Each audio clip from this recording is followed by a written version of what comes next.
اللہ الرحمن الرحیم الحمدللہ وکفا وسلام علی عبادہ الذین اصطفیٰ اما بعد۔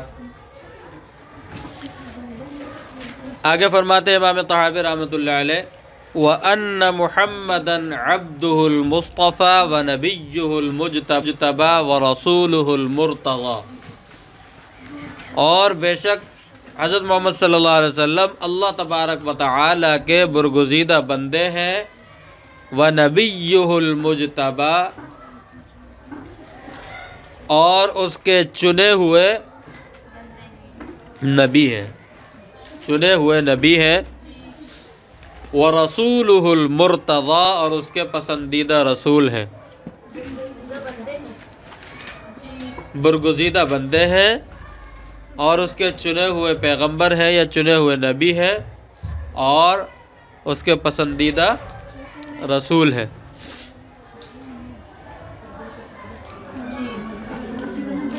یعنی توحید ذات و صفات باری تعالیٰ کی بحث کے بعد اب امام طحاوی رحمۃ اللہ علیہ رسالت کی طرف آتے ہیں۔ توحید اور رسالت یہ دو ایمان کا لازمی حصہ ہے نا، نہیں ہے ایمان کا لازم۔ تو توحید ذات ہو یا ذات باری تعالیٰ کے ساتھ ہو یا صفات باری تعالیٰ کے ساتھ، اس توحید کا پر ایمان ہر کسی کا ہو، یعنی ہر بندہ اس توحید کا قائل ہو، تو جو کہ ہم نے اب تک پڑھ لی ہے۔ اب آگے رسالت کی بحث شروع کرتے ہوئے امام طحاوی رحمۃ اللہ علیہ نے کچھ الفاظ کا استعمال کیا ہے۔ جی رسالت کی بحث شروع کرتے ہوئے کچھ الفاظ کا استعمال کیا ہے۔ فرمایا کہ وَأَنَّ مُحَمَّدًا عَبْدُهُ الْمُصْطَفَى، پھر فرماتے ہیں وَنَبِيُّهُ الْمُجْتَبَى، پھر فرماتے ہیں وَرَسُولُهُ الْمُرْتَضَى۔ وَأَنَّ مُحَمَّدًا، حدیث تھوڑی بتا رہا ہوں، یہ تو عقیدہ ہے اس کے اندر، جی تو وَأَنَّ مُحَمَّدًا عَبْدُهُ الْمُصْطَفَى وَنَبِيُّهُ الْمُجْتَبَى وَرَسُولُهُ الْمُرْتَضَى۔ تو پسندیدہ رسول۔ اب یہاں پر انسان کے ایمان کے لیے دو چیزیں، توحید باری تعالیٰ اور رسالت، توحید اور رسالت دونوں چیزیں لازم ہیں۔ اگر توحید ہو رسالت نہ ہو تو بھی بندہ کافر، رسالت ہو مگر توحید نہ ہو تو بھی بندہ کافر۔ آ رہی سمجھ میں؟ اللہ تبارک و تعالی کی صفات میں کسی کو شریک کر رہا ہے، ذات کے معاملات میں شریک کر رہا ہے، وہ کیا ہے؟ مشرک ہے، کافر ہے۔ اگر کوئی یہ کہتا ہے ثالث و ثلاثہ والا عقیدہ رکھتا ہے نصارہ، تو وہ کیا ہوئے؟ کافر ہوئے نا۔ اسی طرح اگر اللہ تعالیٰ کے صفات کے اندر کوئی لوگ مخلوق کو شریک کرتا ہے، عالم الغیب کہتا ہے کسی کو، مختار کل کہہ دیتا ہے، حاضر ناظر کہہ دیتا ہے، یا وغیرہ وغیرہ اس طرح کے، اور جو تو وہ بھی کیا ہے؟ شرک کرتا ہے۔ تو توحید اور رسالت دونوں ایمان کا لازمی جز ہے۔ توحید مفقود ہوگی تو بھی کافر، رسالت مفقود ہوگی تو بھی کافر۔ یہود نے توحید کو تو مانتے تھے، رسالت کو نہیں مانتے تھے، تو بھی بدترین لوگ شمار کیے گئے قرآن کریم کی زبانی، قرآن حدیث کی زبانی۔ تو اس لیے ایمان لانے کے لیے دو چیزیں، توحید اور رسالت دونوں لازمی جز اور حصہ ہے۔ توحید سمجھ میں آ گئی۔ رسالت کی جو مختصر سی تعریف ہے وہ یہ کہ جو کچھ نبی صلی اللہ علیہ وسلم لائے ہیں اس کی دل سے تصدیق کرنا، جو کچھ نبی صلی اللہ علیہ وسلم لے کر آئے ہیں اس کی دل سے تصدیق کرنا، یہ اس کی مختصر سی جامع تعریف ہے۔ باقی جی دل سے تصدیق کرنا یعنی دل سے اسے حق اور سچ ماننا جو کچھ آپ صلی اللہ علیہ وسلم لائے ہیں۔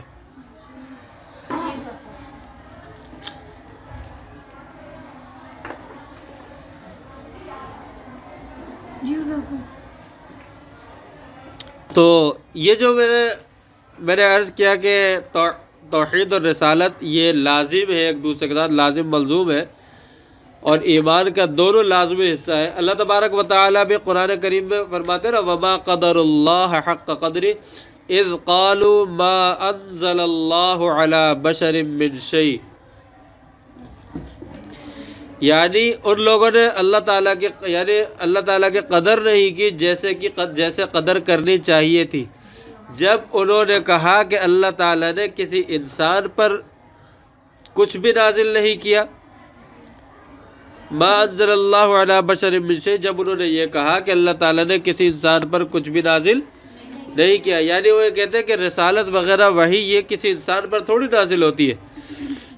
تو اللہ تعالیٰ فرماتے ہیں جب ان لوگوں نے یہ کہا تو انہوں نے اللہ تعالیٰ کی قدر نہیں کی۔ تو یہ آیت اس بات پر دلیل ہے کہ وہ نبی پر وحی نازل ہونے کا انکار کر رہے ہیں، یعنی انسان کے نبی ہونے کا انکار کر رہے ہیں، اس لیے اللہ تعالیٰ فرما رہا ہے کہ انہوں نے اللہ تعالیٰ کی قدر نہیں کی۔ پتہ چلا توحید کے ساتھ رسالت، عقیدہ توحید کے ساتھ عقیدہ رسالت بھی لازم اور ضروری ہے۔ اور ان لوگوں نے اللہ تعالیٰ کی قدر نہیں کی جیسی قدر کرنی چاہیے تھی جب انہوں نے کہا کہ اللہ تعالیٰ نے کسی انسان پر کچھ بھی نازل نہیں کیا، یعنی وحی یا کتاب وغیرہ۔ جب انہوں نے کہا، جی کفار نے کہا تھا نا یہ وحی یا کتاب وغیرہ کچھ بھی نازل نہیں کیا، کہ اللہ تعالیٰ نے کسی انسان پر کچھ بھی نازل نہیں کیا، وحی یا کتاب کچھ۔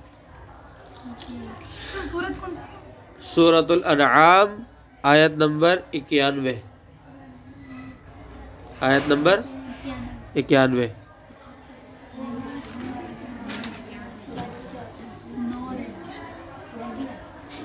احدا و تسعین، آگے سمجھ میں؟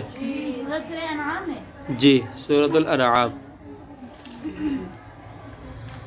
آپ لوگ سوچو گے کہ ساری آیتیں سورۃ الانعام کی آ رہی ہیں، صحیح نا؟ اچھا آگے جب امام طحاوی رحمۃ اللہ علیہ نے نبیہ المجتبی رسولہ المرتضیٰ سے پہلے عبدہ المصطفیٰ فرمایا، پتہ چلا کہ شان عبدیت کو مقدم کیا۔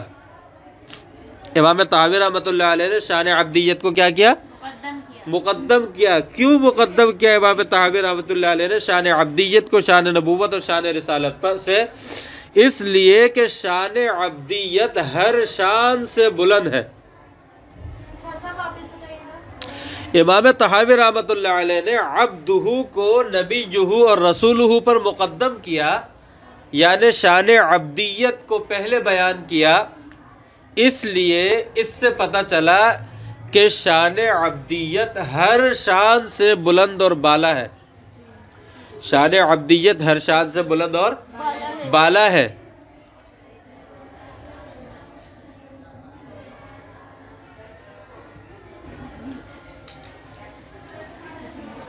کیونکہ اللہ تبارک و تعالی نے جہاں آپ کو وحی کی نعمت سے سرفراز فرمایا، اللہ تبارک و تعالی نے جہاں آپ کو وحی کی نعمت سے سرفراز فرمایا، وہی آپ کو شان عبدیت کے لقب سے بھی سرفراز فرمایا، وہی آپ کو شان عبدیت کے لقب سے بھی سرفراز فرمایا۔ اور اللہ تعالیٰ نے آپ پر جو وحی نازل کی، اس وحی کا تذکرہ کرتے ہوئے رسولہ، نبیہ، خلیلہ، حبیبہ کے کوئی لفظ استعمال نہیں فرمائے، بلکہ عبدہ کے لفظ استعمال فرمائے۔ جہاں اللہ تعالیٰ نے اپنے آپ صلی اللہ علیہ وسلم پر وحی نازل ہونے کے متعلق بتایا یا بات کرنے کے متعلق بتایا معراج کے موقع پر، تو وہاں پر میں آپ کو پہلے آیت بتاتا ہوں۔ اللہ تعالیٰ فرماتے ہیں فَأَوْحَى إِلَىٰ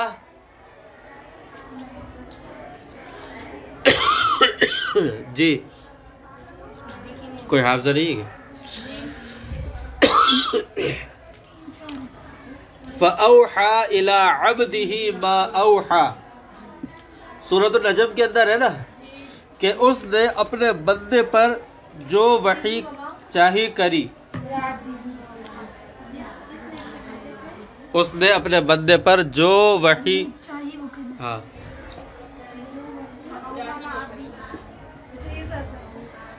اب یہاں پر دیکھیں اللہ تعالیٰ نے فَأَوْحَى إِلَىٰ عَبْدِهِ فرمایا، اللہ تعالیٰ نے فَأَوْحَى إِلَىٰ نَبِيِّهِ نہیں فرمایا، فَأَوْحَى إِلَىٰ رَسُولِهِ نہیں فرمایا، فَأَوْحَى إِلَىٰ خَلِيلِهِ نہیں فرمایا، فَأَوْحَى إِلَىٰ حَبِيبِهِ نہیں فرمایا، بلکہ کیا فرمایا؟ فَأَوْحَى إِلَىٰ عَبْدِهِ۔ تو اللہ تعالیٰ نے وحی کا تذکرہ کرتے ہوئے آپ صلی اللہ علیہ وسلم کے لیے شان عبدیت کو بیان کیا۔ پتہ چلا کہ شان عبدیت ہر شان سے بلند ہے۔ جی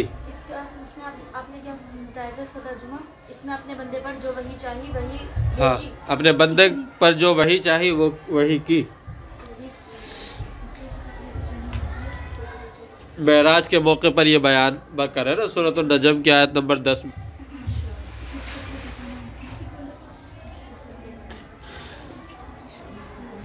ٹھیک ہے، آیت نمبر 10 جی۔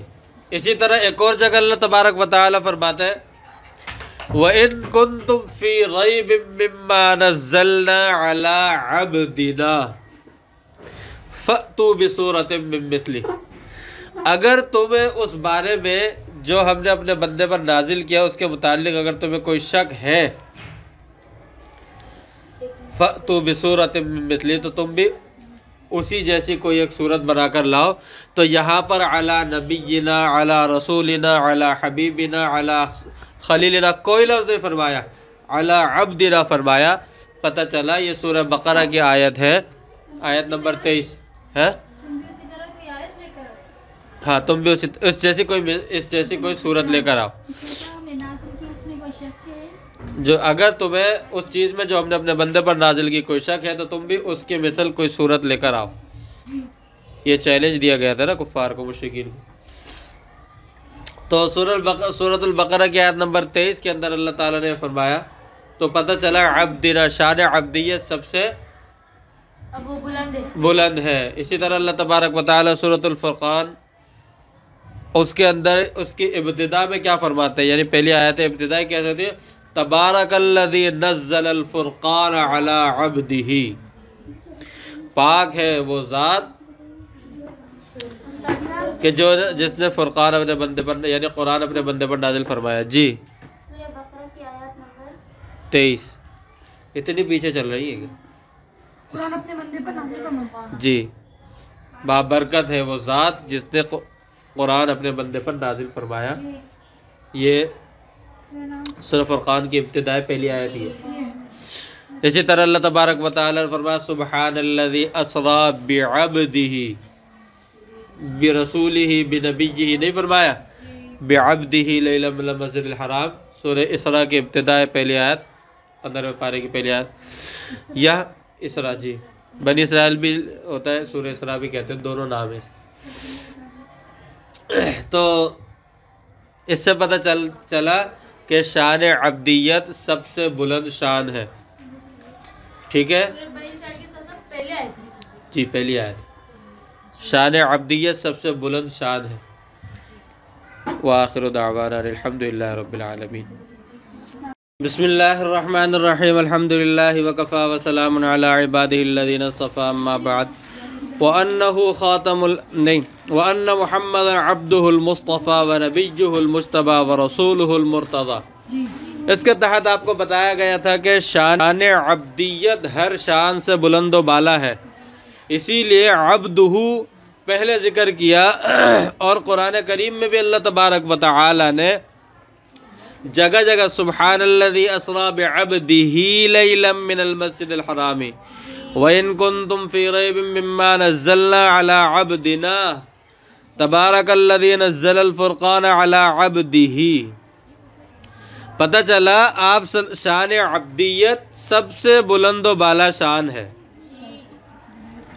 پھر بعض لوگ یہ کہتے ہیں، بعض لوگ آپ صلی اللہ علیہ وسلم کو شان عبدیت سے نکال کر نور میں داخل کرنا چاہتے ہیں، شان عبدیت سے نکال کر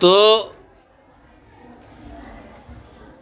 جو لوگ آپ صلی اللہ علیہ وسلم کو بشر سے نکال کر نور کہہ رہے ہیں، شان عبدیت سے نکال کر نور کہہ رہے ہیں، وہ لوگ آپ صلی اللہ علیہ وسلم کی شان کو بڑھا نہیں رہے بلکہ گھٹا رہے ہیں. وہ آپ صلی اللہ علیہ وسلم کی شان کو بڑھا نہیں رہے بلکہ گھٹا رہے ہیں. نعوذ باللہ آپ صلی اللہ ناواقفیت کی بنا پر آپ صلی اللہ علیہ وسلم کا درجہ نعوذ باللہ کم کرنے کی کوشش کر رہے ہیں. اس لیے کہ جہاں پر بشر گیا ہے نور وہاں تک نہیں جا سکتے. جہاں پر بشر گئے ہیں نوری مخلوق وہاں تک نہیں جا سکتی. جہاں تک اللہ کے رسول صلی اللہ علیہ وسلم عرش تک یا عرش کے اوپر تک گئے ہیں، کوئی نوری مخلوق کے سب سے افضل ترین فرشتے حضرت جبریل علیہ السلام وہ تک وہاں نہیں پہنچے اور نہ جا سکتے ہیں. تو کمال یہ نہیں ہوا کہ ان کو عبدیت سے، شان عبدیت سے، بشریت سے نکال کر نور میں داخل کر دیا جائے. یہ کمال نہیں ہے. آ رہی بات سمجھ میں؟ بلکہ کمال یہ ہے کہ ان کو ان کی شان عبدیت میں رکھا جائے اور پھر ان کو اللہ تبارک و تعالی کہاں لے کے گئے. تو یہ آپ صلی اللہ علیہ وسلم کو نور میں داخل کرنا یا نور کہنا، یہ جو نور و بشر کا اختلاف ہے آپ صلی اللہ علیہ وسلم کے متعلق، تو ہم تو یہ کہتے ہیں کہ آپ صلی اللہ علیہ وسلم بشر ہیں، کیونکہ اللہ تعالیٰ نے قرآن کریم میں خود کئی جگہ ارشاد فرمایا. اللہ کے رسول صلی اللہ علیہ وسلم خود دعاؤں میں کئی جگہ ارشاد فرماتے ہیں قل انما انا بشر مثلکم یوحی الی، آخری آیت ہے سورہ کہف کی. تو پتہ چلا شان عبدیت ہی سب سے بلند شان ہے، نور سے بھی برتر اور نور سے بھی بلند و بالا شان ہے شان عبدیت. سورہ کہف کی آخری آیت ہے نا قل انما انا بشر مثلکم یوحی الی انما الہکم الہ واحد فمن کان یرجو لقاء ربہ فلیعمل عملا صالحا ولا یشرک بعبادۃ ربہ احدا. جی، لہذا جو لوگ آپ صلی اللہ علیہ وسلم کو نور کہتے ہیں وہ لوگ آپ صلی اللہ علیہ وسلم کا درجہ گھٹاتے ہیں، بڑھاتے نہیں ہیں. جی، قل آپ کہہ دیجئے انما انا بشر مثلکم کہ میں تو تمہاری طرح کا بشر ہوں. یوحی الیہ مجھ پر وحی کی جاتی ہے. انما الہکم الہ واحد کیا وحی کی جاتی ہے کہ تمہارا الہ ایک ہی الہ ہے، تمہارا الہ ایک ہی الہ ہے. فمن کان یرجو لقاء ربہ تو جو اپنے رب سے ملنے کی امید کرتا ہے، فَلْيَعْمَلْ عَمَلًا صَالِحًا اپنے رب سے کس حال میں ملنے کی امید کرے گا بندہ؟ اچھے حال میں تو ملنے کی امید کرے گا نا. اس حال میں ملنے کی امید تو کوئی نہیں کرے گا، کوئی شوق کوئی کسی کو نہیں ہوگا کہ میں اللہ تعالیٰ سے اس حال میں ملوں کہ اللہ تعالیٰ مجھ پر غصے ہوں. تو جو اللہ تعالیٰ سے ملنے کی اور اللہ تعالیٰ سے ملنے کی امید بھی مومن بندہ ہی کرے گا.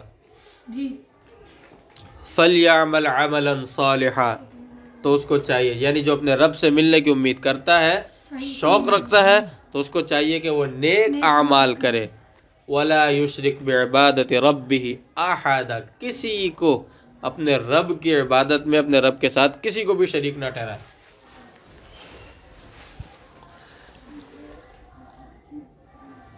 اور دوسری بات یہ کہ جہاں تک شان عبدیت پہنچی ہے نوری وہاں تک نہیں پہنچ سکے.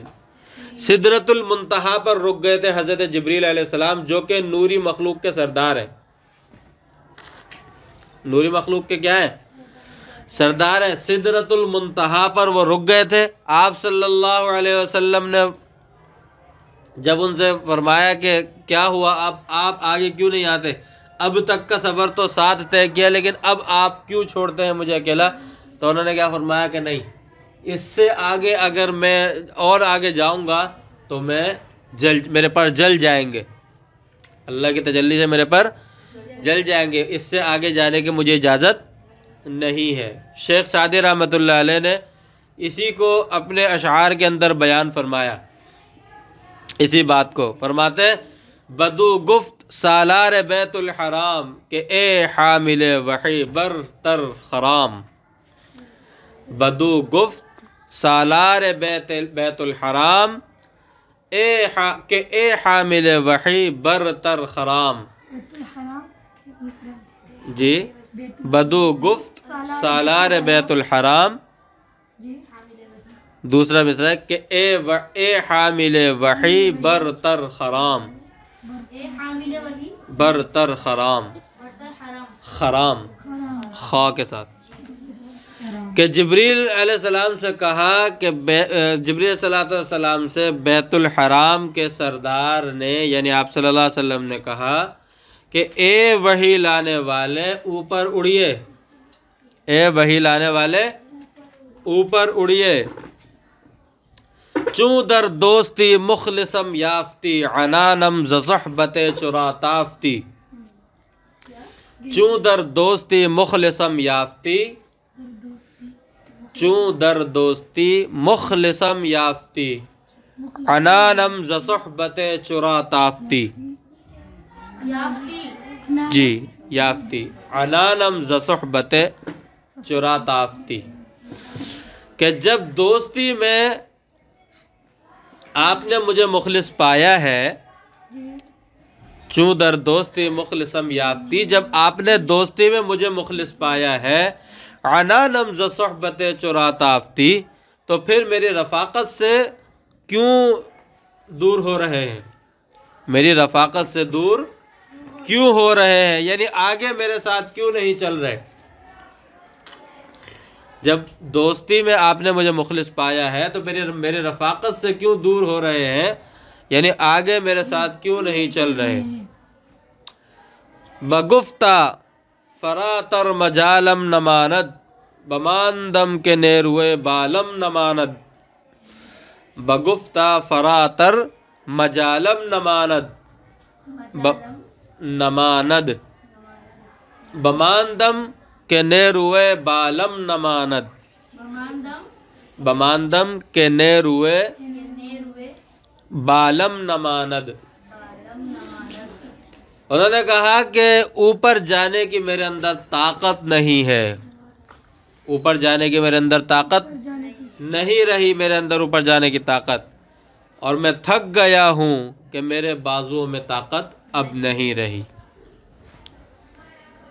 اوپر جانے کی میرے اندر طاقت نہیں رہی، میں تھک گیا ہوں کہ میرے بازوؤں میں اب طاقت نہیں رہی، یعنی یہاں تک اڑنے کی طاقت ہے میرے بازوؤں میں، اس سے اوپر اڑنے کی میرے اندر طاقت ہی نہیں ہے.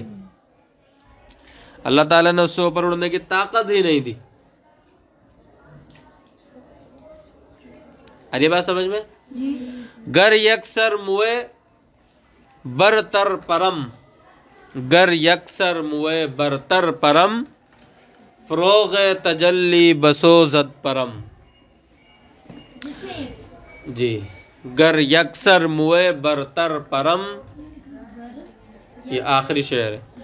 گر یکسر موئے موئے برتر پرم، برتر پرم، فروغ تجلا بسوزد پرم، روغ تجلی فروغ تجلا بسوزد پرم. پرم پرم پر سے ہے جی، فروغ تجلا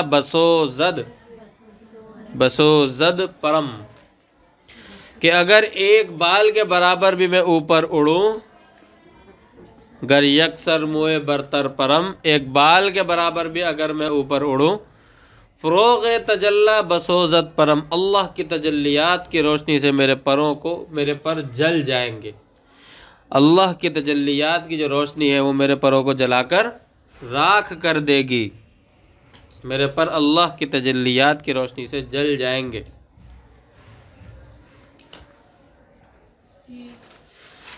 تو اس لیے جہاں نوری مخلوق تو کہاں رک گئی؟ سدرۃ المنتہا پر. جی نوری مخلوق کے سردار، نوری مخلوق کے سردار تو کہاں رک گئے؟ سدرۃ المنتہا پر. اور خاکی مخلوق کے سردار کہاں تک گئے؟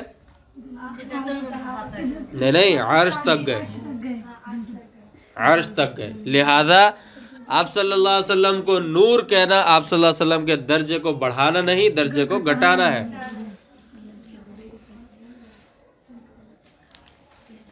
پھر آپ صلی اللہ علیہ وسلم اللہ تعالیٰ کے پاس عرش تک پہنچے اور اتنے قریب ہوئے کہ اللہ تعالیٰ فرماتے فَكَانَ قَابَ قَوْسَيْنِ أَوْ أَدْنَىٰ فَأَوْحَىٰ إِلَىٰ عَبْدِهِ مَا أَوْحَىٰ. ایک دو کمانوں کے برابر فاصلہ رہ گیا تھا عرش اور آپ صلی اللہ علیہ وسلم کے درمیان، اور پھر اللہ تبارک و تعالیٰ نے جو کچھ تحفہ دینا چاہا وہ دیا. بتائیے گا اور پھر اتنے قریب پہنچے اللہ تعالیٰ کے پاس کہ فرمایا فَكَانَ قَابَ قَوْسَيْنِ أَوْ أَدْنَىٰ، سورۃ النجم کی آیت ہے، پہلے بھی گزر چکی ہے. فَكَانَ قَابَ قَوْسَيْنِ أَوْ أَدْنَىٰ فَأَوْحَىٰ إِلَىٰ عَبْدِهِ مَا أَوْحَىٰ، آیت نمبر 9 اور 10 ہے. یعنی دو کمانوں تک کا فاصلہ رہ گیا، یوں کہتے ہیں 2 گز کا فاصلہ تقریباً رہ گیا تھا صرف. سورۃ النجم 27واں پارہ آیت نمبر 9 اور 10. ٹھیک ہے. تو پھر آپ صلی اللہ علیہ وسلم نے اللہ تبارک و تعالیٰ کی بارگاہ میں تحفہ پیش کیا. التحیات للہ والصلوات والطیبات.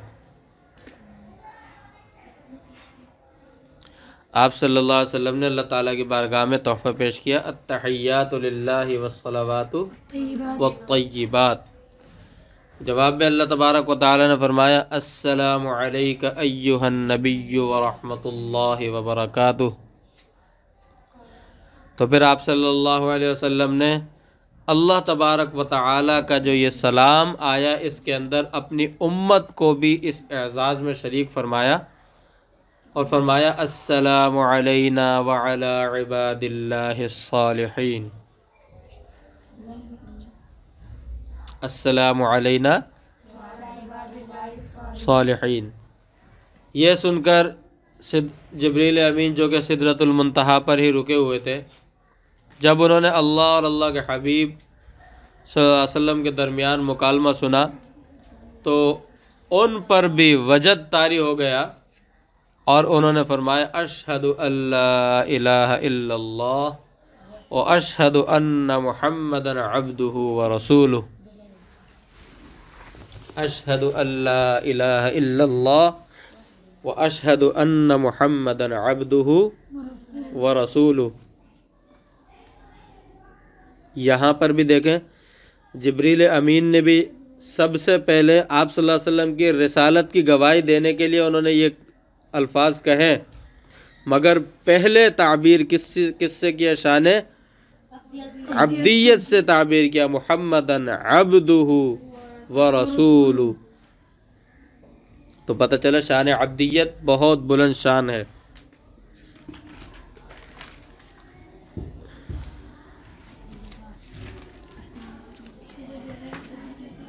اور اس سے یہ بھی پتہ چلا کہ معراج جیسا عظیم الشان واقعہ ہو یا کوئی بھی ہو، رسول جو ہے وہ وصف عبدیت سے نہیں نکلتے. معراج جیسا عظیم الشان واقعہ ہو یا کوئی اور واقعہ بھی ہو، رسول جو ہے وصف عبدیت سے ہرگز نہیں نکلتے. انہی چیزوں کو دیکھ کر لوگ گمراہ ہوئے.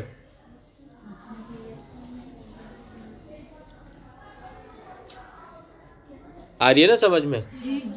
اور پھر ہمارے زمانے کے لوگوں نے کیا کیا؟ آپ صلی اللہ علیہ وسلم کو عبدیت سے نکال دیا. بعض حضرات نے تو نصارہ کی طرح اتنا افراط کیا، نصارہ کی طرح، عیسائیوں کی طرح اتنا افراط کیا، آپ صلی اللہ علیہ وسلم کو عبدیت سے نکال کر الوہیت میں داخل کر دیا. نصارہ کی طرح افراط اتنا کیا کہ آپ صلی اللہ علیہ وسلم کو عبدیت سے نکال کر الوہیت میں داخل کر دیا. الہ بنا دیا، اللہ بنا دیا، رب بنا دیا. ساری رب کی صفات ان کو سونپنا شروع کر دی. وہ بھی صفات خاصہ.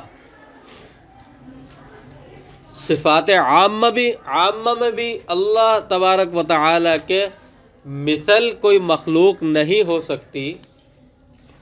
صفات عامہ میں بھی اللہ کے مثل کوئی مخلوق نہیں ہو سکتی. سمیع اور بصیر جیسے اللہ تعالیٰ ایسی کوئی مخلوق ہو ہی نہیں سکتی. آ رہی سمجھ میں؟ تو صفات خاصہ کا تو سوال ہی پیدا نہیں ہوتا. لیکن ان لوگوں نے افراد اتنا کیا نصارہ کی طرح.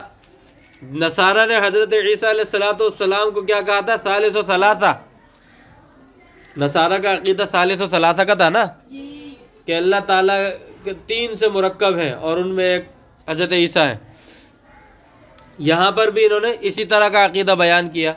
حدائق بخشش کے اندر بیان کیا ہے، جن کی لکھی ہوئی کتاب ہے حدائق بخشش. انہوں نے ثانی اثنین کی بات کی ہے. وہ اشعار مجھے یاد نہیں ہے، یعنی اشعار کے الفاظ مجھے یاد نہیں ہے، لیکن انہوں نے ثانی اثنین کی بات کرتے کرتے آگے جا کے جوش میں جاتے ہوئے کہا آپ وہی تو ہیں جو عرش و کرسی پر تشریف فرما ہے. آپ وہی تو ہیں جو عرش و کرسی پر. اب بتائیں عرش و کرسی پر، عرش و کرسی کس کی ہے؟ اللہ تبارک و تعالی کی ہے. تو تشریف فرما ہے. یہ جوش میں آ کر انہوں نے یہ بات کہی، یہ عقیدہ انہوں نے اپنا بیان کیا اور پھر اس سے رجوع بھی نہیں کیا. رجوع ہوتا ہے تو چلو یہ کہ سبقت لسانی، لغزش لسانی کہلاتی ہے. تو مطلب کہنے کا یہ کہ اتنا افراد کیا کہ عبدیت سے نکال کر الوہیت تک پہنچا دیا. جی. یا پھر دوسری طرف بعض لوگوں نے اتنی تفرید کی آپ صلی اللہ علیہ وسلم کی شان میں کہ اللہ کا رسول اور مقبول بندہ بھی نہ سمجھا، جیسا کہ یہود. اور بعض لوگوں نے دوسری طرف بعض لوگوں نے اتنی تفرید کی آپ صلی اللہ علیہ وسلم کو اللہ تعالیٰ کا رسول اور مقبول بندہ بھی نہیں سمجھا.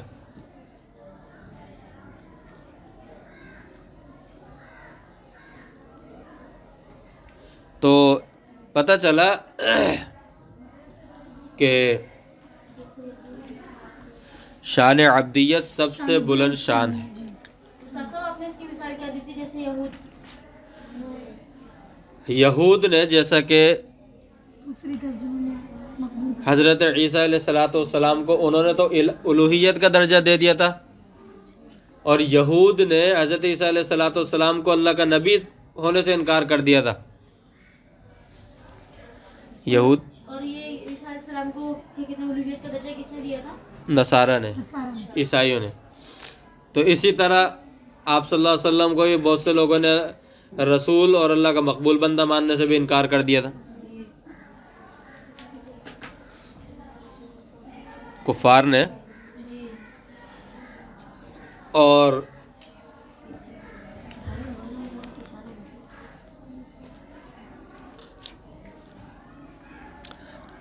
اچھا یہاں پر ورسولہ المجتبیٰ ونبیہ المجتبیٰ ورسولہ المرتضیٰ. اب یہاں پر ایک اور بات آتی ہے کہ رسول اور نبی میں کوئی فرق ہے یا دونوں ہم معنی ہیں؟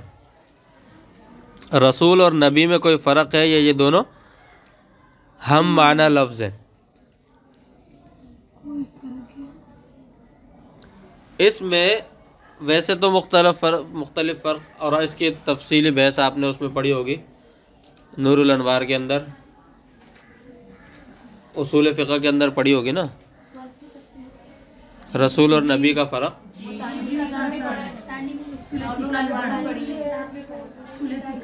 تعلیم الاسلام میں تو تفصیلی نہیں پڑھی ہوگی نا، تفصیلی تو اصول فقہ میں پڑھی ہوگی آپ نے. اصول الشاشی یا نور الانوار اس میں پڑھی ہوگی. جی اصول فقہ میں. تو رسول اور نبی میں فرق کیا ہے؟ کہتے ہیں رسول اس نبی کو، یعنی اس ہستی کو کہا جاتا ہے رسول کہ جس کو اللہ تعالیٰ نے مخلوق کی طرف احکام پہنچانے کے لیے بھیجا ہو، مبعوث کیا ہو، اور اس کو نئی کتاب اور نئی شریعت بھی دی گئی ہو. نئی کتاب اور نئی شریعت بھی دی گئی ہو. اور نبی جو ہے وہ عام ہے، چاہے اس کو نئی کتاب یا نئی شریعت دی گئی ہو یا نہ دی گئی، نئی شریعت دی گئی ہو یا نہ دی گئی ہو. نبی عام ہے، لیکن رسول خاص اس کو کہتے ہیں جس کو نئی شریعت اور نئی کتاب دی گئی ہو، اس کو رسول کہا جاتا ہے۔ آگے بات سمجھ میں؟ جی بالکل اچھی طرح۔ جی